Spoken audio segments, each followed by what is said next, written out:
Hello friends, welcome back to my kitchen. તો જો ઘણીવાર આ રીતના જે સ્ટીલના નળ હોય છે ને એમાં જો આ રીતના પાણીનો ક્ષાર લાગી જતો હોય છે। જો કંઈક આ રીતનો નળ છે એ થઈ જતો હોય છે, તેમાં કાટ લાગી જતો હોય છે। તો હવે આટલો બધો ક્ષાર હોય, આટલો બધો કાટ હોય તો એને કેવી રીતે સાફ કરવું, તો એનો હું આજે વિડીયો લઈને આવી છું મિત્રો।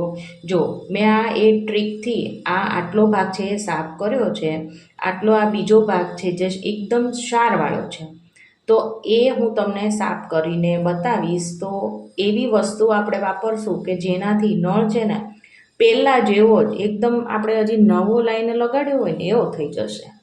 તો ચાલો એ તમને હું ટ્રીક પણ દેખાડી દઉં। તો એ સ્ટીલના આપણે નળ સાફ કરવા માટે જો આ રીતના પ્લાસ્ટિકનું કોઈ પણ આપણી પાસે આ રીતના વાસણ હોય એ લેવાનું વધારાનું, કેમ કે આ આપણે હવે છે ને પછી યુઝ કર્યા પછી ફેંકી દેવાનું છે। તો આ રીતના વધારાનું હોય ને એ જ આપણે ઉપયોગમાં લેવાનું છે। તેમાં સૌથી પહેલાં જો એસિડ એડ કરીશું। હવે આપણે આમાં જો એસિડ લઈ લીધેલું છે અને જો ધુમાડા નીકળી જાય ને એવું આ સ્ટ્રોંગ એસિડ છે। તો આ રીતના જો આપણે હાથ છે, આંગળીઓ આમાં એસિડમાં ના ડૂબે, ખાસ ધ્યાન રાખવાનું। તો જો આ રીતના ડીપ કરી અને સીધું આપણે આ રીતના નળ ઉપર બધી જગ્યાએ લગાડી દેવાનું છે। અત્યારે ઘસવાનું નથી, ખાલી જો આ રીતના આપણે લગાડી દેવાનું છે। જો આપણે ડાયરેક્ટ બોટલમાંથી નાખીએ તો તેનો બગાડ થાય એસિડનો, એટલે આ રીતના નાખીશું એટલે બગાડ પણ નહીં થાય અને બધી જગ્યાએ સરસ એસિડ લાગી જશે। જો તમે જોઈ શકો છો આ રીતના બધી જગ્યાએ આપણે એસિડ એપ્લાય કરીશું।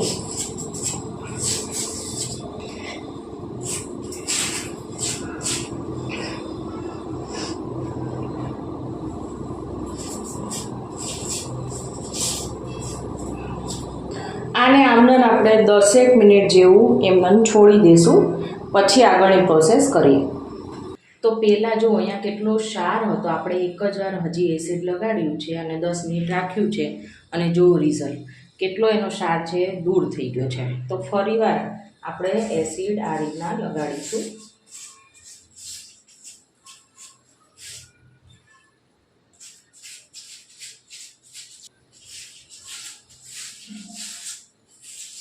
અને આ રીતના આપણે ધીમે ધીમે ઘસતા જઈશું। થોડો આ રીતના આપણે જે બ્લેક વાયર આવે છે તે ઘસીશું એટલે ફટાફટ આ ક્ષાર છે ને એ દૂર થઈ જશે।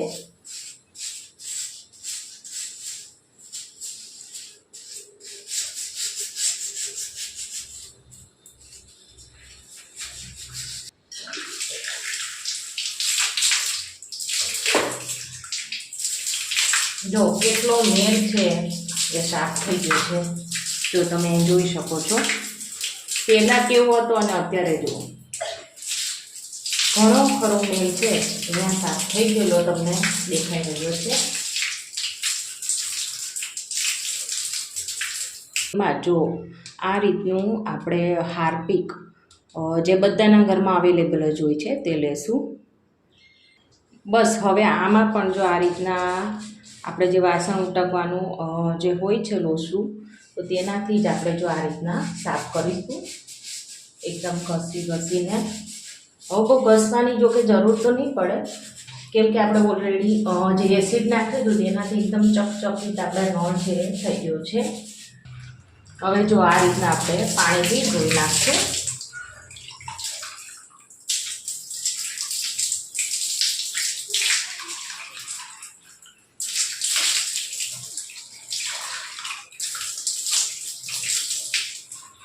અને હવે આપણે આને જો આ રીતના આપણે લૂઈ નાખવાનું।